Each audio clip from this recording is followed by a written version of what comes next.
Hi guys. Now I'm looking at the SBR syllabus. Now one aspect of the syllabus actually requires students to interpret financial statements for different stakeholders. So analyzing and interpreting financial informations and measurements of performance, okay, especially on the additional performance measures. Okay, so our topic of discussion for today will be on IFRS 2. Okay, so if we were to look at this particular accounting standards, our IFRS 2, so there are several issues that has been raised, okay, regarding the implications of these accounting standards. Now, the very first thing that we have is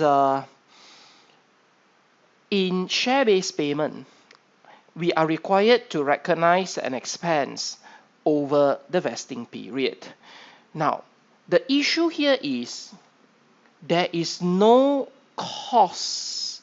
So it doesn't involve any cost because we are actually granting share options to our employee. So why should an entity recognize an expense when there are no costs in this case? The second issue is the impact on EPS. So your earnings per share is affected twice. So why should we use IFRS 2? So is it a deterrent for management to use share-based payment given the fact that our EPS will be affected twice? And finally, there may be adverse implication. Okay, that means company would be deterred to offer share-based payment to an employee. So what do the company get when you offer executive share option scheme for your long-serving employee? So because of the accounting standards, it actually deters organizations from offering this. So our topic of discussion is centered on these three. Now, the first thing is no cost. Now, this is totally not true. Yes, we are granting share option to our employee. However, although the share option do not involve a payment of cash or outflow of economic resources, but you have to bear in mind that we have acquired the services of the employee. So in exchange for these services, we are offering share options, which is a right to subscribe to the company's shares in future.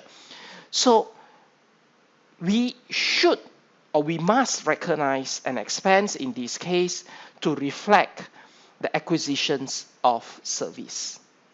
Now, the second part is EPS is affected twice on the numerator and the denominator. Okay, which means that basically the profits and the number of shares. Okay, so the argument is share-based payment is an expense. So as share-based payment is an expense, it will affect the company's profit. So in this case, the profit would have gone down, affecting the EPS. Number two, share-based payment involve share option, which will actually increase the number of shares in issue, which again impact the EPS. So from the perspective of management, they may felt that offering share option or share-based payment does not seem feasible because it's affecting their EPS twice. And bear in mind, what if the management reward is tied to EPS target? Now, you can explain this by indicating that the very first thing, we are recognizing an expense because we are acquiring a service. So in any case, whether the payment option is in the form of a share-based payment, cash payment, or etc., an entity can never run away from recognizing an expense because they have acquired the services of the employee. Number two, the impact of the share option is due to the payment option chosen by the entity. It is because the entity decided to go for share option, which ultimately affects the number of shares in issue.